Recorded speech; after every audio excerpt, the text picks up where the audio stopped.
everyone, this is Elisa with WTI, and today I want to show you this lipstick. I just want you to see this beautiful color right here. It's super natural, beautiful, and I love that this is not matte, but it has a smooth, hydrating feeling. I'm going to be putting it on so you see how wonderful it looks. I love this one.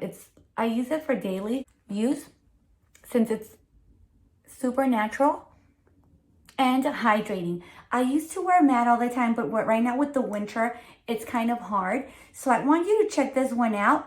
I love the size. I love that it's small. It's super easy for you to bring with you on your pocket, on your jeans, on your skirt or purse. And I also love the fact that it's pretty durable. You just need a little bit, as you saw right now, so you can get that beautiful natural color. This lipstick by Smashbox has a variety of other beautiful colors.